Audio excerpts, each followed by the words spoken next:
Le DAF Fresh Morning, c'est 104.5 tonnes de bonne humeur. Tous les matins sur Urban FM. La meilleure radio de la capitale. La meilleure radio de la capitale.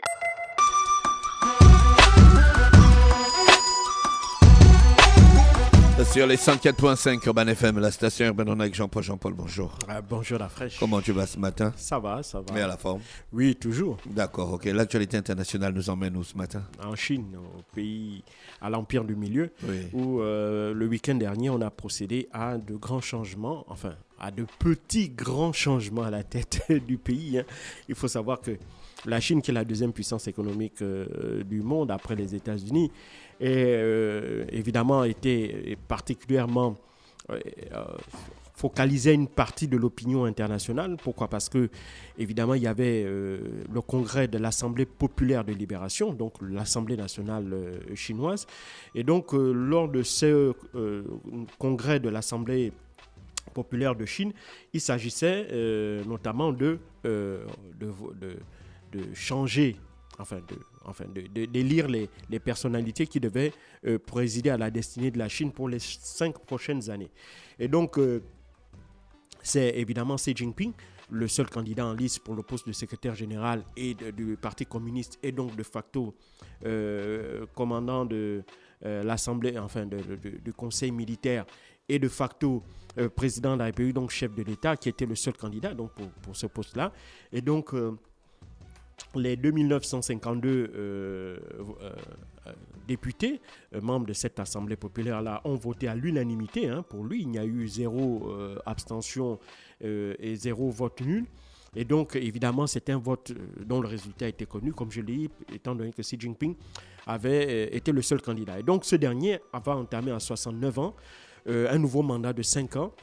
Ce qu'il faut d'abord retenir, c'est que Xi Jinping, déjà en décembre dernier, avait un peu modifié la constitution chinoise. Pourquoi? Parce que après la disparition de Mao, les Chinois avaient commencé à se poser la question de comment est-ce qu'il fallait à la fois préserver, si tu veux, le fonctionnement de l'État chinois, mais surtout s'assurer que des personnalités qui prennent la tête du pays ne puissent plus y rester trop longtemps comme ça avait été le cas pour Mao.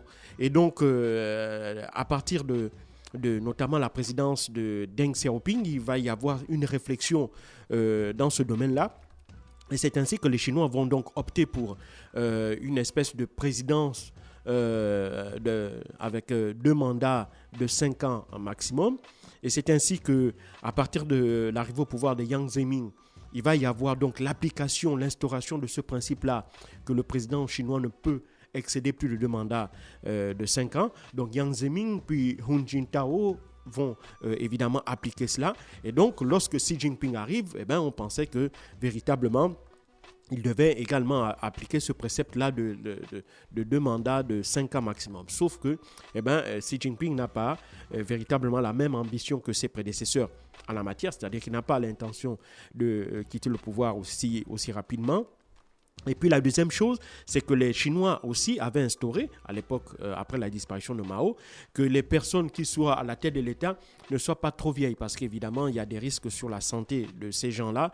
Et donc, une fois qu'elles ont une santé qui est devenue fragile, elles ne sont plus en capacité de pouvoir diriger le pays. C'est la raison pour laquelle on avait mis non seulement la limitation de mandat à 2, de 5 ans maximum, mais aussi on avait mis une limitation d'âge. Donc, ne pouvait être membre, si tu veux, occuper ces hautes fonctions-là, pas seulement celle de président, mais celle de premier ministre, celle de ministre, celle de dirigeant d'une institution d'État.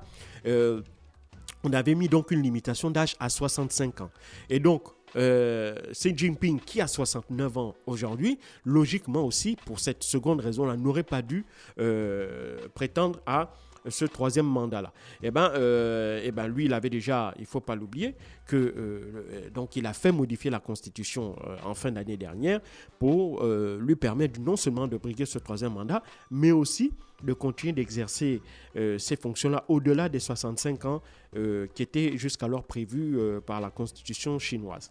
Et puis, Il faut aussi, ce qui était particulièrement intéressant à savoir, c'est que évidemment, il fallait se demander, est-ce que Xi Jinping allait véritablement renouveler son équipe autour de lui, ou bien il allait continuer à s'appuyer sur les personnalités qui l'ont accompagné au cours de ces 10 dernières années à la tête de la Chine. Eh ben, on peut dire oui et non. Alors oui, parce qu'on a évidemment eu de nouveaux visages, notamment Li Qiang, qui a été nommé Premier ministre. C'est un ancien dirigeant de la ville du Xinjiang, qui est notamment la province du Xinjiang, qui est la province qui est la plus riche de Chine. Et c'est quelqu'un qui a toujours été très proche de Xi Jinping. Ils se connaissent depuis très longtemps. Et donc Li Qiang, qui est devenu le nouveau Premier ministre en remplacement de Li Keqiang. Et donc, il faut aussi savoir que les députés ont également voté et maintenu notamment à certaines fonctions, notamment la fonction de gouverneur de la Banque centrale de Chine et le gouverneur et le ministre des Finances, eux, sont restés évidemment à leur place, ils n'ont pas été changés. Eh bien, pourquoi? Parce que tout simplement, sur ces questions économiques-là qui sont particulièrement sensibles, Xi Jinping a joué la stabilité. Et donc, ces deux personnalités-là aussi, le gouverneur de la Banque de Chine et le ministre des Finances, eux aussi, avaient dépassé notamment l'âge limite de 65 ans. Eux, ils ont été reconduits à leur fonction, dans leur fonction. Et donc, la troisième chose aussi qu'il faut comprendre, c'est que évidemment la Chine sous Xi Jinping là, avec son troisième mandat fait face à de nouveaux défis. D'abord, il y a un premier défi économique.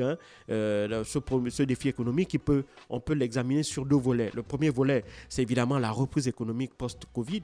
La Chine a eu du mal à redémarrer et c'est ce qui explique en partie que les objectifs de croissance de 5% que le gouvernement voudrait atteindre, Li Qiang a dit que ce serait évidemment difficile à atteindre et c'est la raison pour laquelle il faudrait que les Chinois travaillent un peu plus.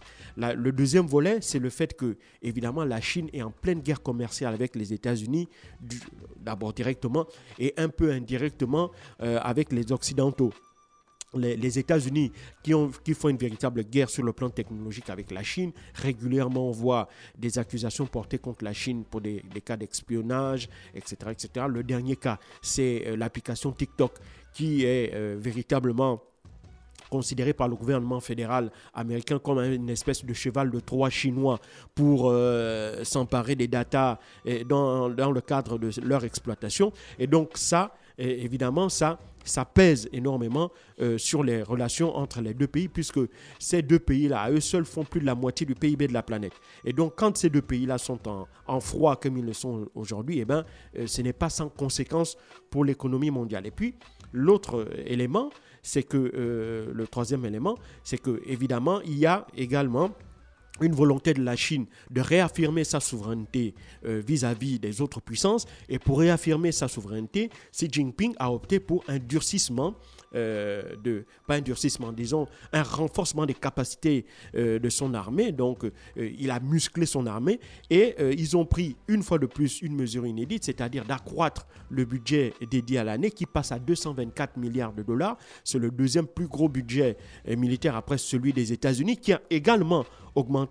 Joe Biden a augmenté le budget militaire pour cette année 2023 qui passe à 836 milliards de dollars. Donc, il y a véritablement une montée en puissance de la part de la Chine sur le plan militaire parce que évidemment elle se dit que il y a deux options, qui veut la paix prépare la guerre, et donc dans ce sens-là elle renforce considérablement ses capacités militaires, elle multiplie la construction de porte-avions, la construction d'avions. Certains experts estiment donc que par exemple pour ce qui concerne les forces aériennes, la Chine à la fin de l'année 2024, disposera d'un plus grand nombre d'avions de chasse que les États-Unis.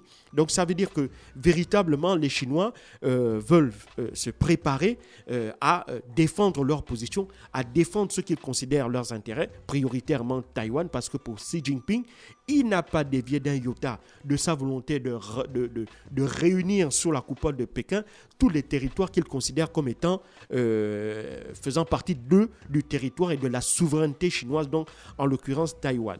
Et donc, c'est dans ce cadre-là que Xi Jinping prend ses nouvelles fonctions, et donc pour cela, il doit à la fois renforcer son emprise aussi bien sur le parti que sur l'ensemble du pays, et dans un deuxième temps, il doit aussi continuer à rassurer les marchés financiers et rassurer les investisseurs, parce que la Chine, c'est quand même la deuxième puissance économique mondiale, et pour rassurer les marchés et rassurer les investisseurs, elle ne doit pas évidemment faire preuve d'une bellicité vis-à-vis des États-Unis, même si elle a quand même envoyé un certain nombre de signaux lors de ce dernier congrès de l'Assemblée populaire de libération qu'elle n'entendait plus se laisser faire, notamment à la suite de menaces à peine voilées faites par les Américains concernant de potentielles livraisons d'armes par la Chine du côté de la Russie. Donc, c'est dans ce contexte-là géopolitique extrêmement tendu, mais la Chine reste ouverte au dialogue, et elle a même fait savoir par la voix de son nouveau Premier ministre Li Qiang que la Chine restait ouverte, notamment un dialogue avec les États-Unis, mais que ce dialogue-là devait se faire sur la base d'un partenariat gagnant-gagnant ou sur la base de relations d'égal à égal. Et donc, c'est un peu dans cette situation-là que la Chine se trouve aujourd'hui, à la fois elle est assez inquiète sur la situation globale de la planète, c'est-à-dire la guerre en Ukraine avec tout son impact sur l'économie mondiale, qui a également un impact sur la Chine, même si quand même elle arrive plus ou moins à tirer son épingle du jeu, parce qu'elle n'applique pas les sanctions occidentales, parce qu'elle a renforcé son commerce avec la Chine, notamment au niveau des hydrocarbures. La Chine achète aujourd'hui 5 fois plus d'hydrocarbures qu'avant le 24 février 2022.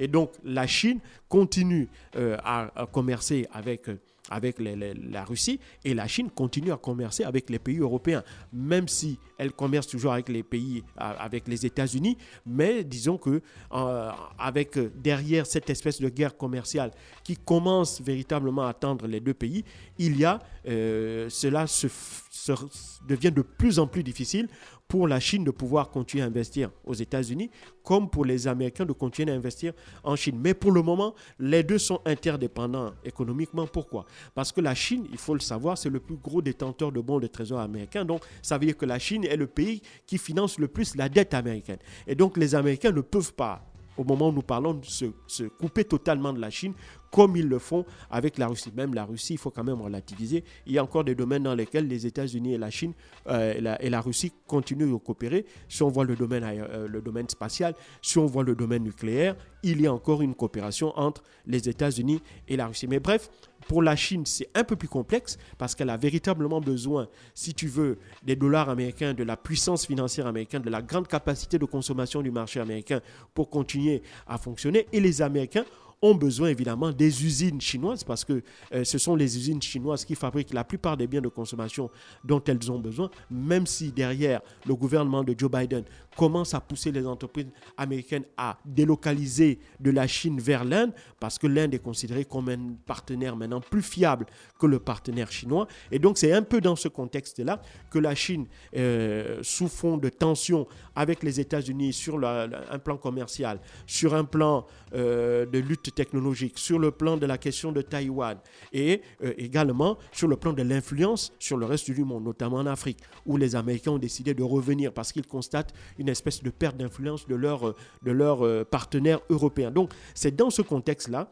que Xi Jinping va entamer son 3e mandat, avec derrière, bien entendu, un ensemble de corollaires liés à la reprise Covid qui est compliquée. Il faut savoir que la Chine avait maintenu les mesures sanitaires un an de plus que le reste du monde. Ça ne s'est pas passé sans conséquence, puisque lorsqu'ils ont levé totalement les mesures sanitaires en décembre dernier, après une série de manifestations totalement inédites qu'on n'avait jamais vues en Chine, notamment en Chine continentale, elle avait donc décidé d'abandonner les mesures restrictives sanitaires, et on avait vu ce que ça avait amené comme conséquence, avec une montée spectaculaire des contaminations et même des décès. Bref, c'est un peu dans ce contexte-là, à la fois interne et externe, que Xi Jinping va entamer son 3e mandat. Ce que l'on peut retenir, c'est que Xi Jinping est là encore pour 5 ans. Il a mis en place une équipe plus ou moins équilibré, avec de nouveaux visages à de postes clés, donc des proches. Il renforce son emprise sur le système politique chinois.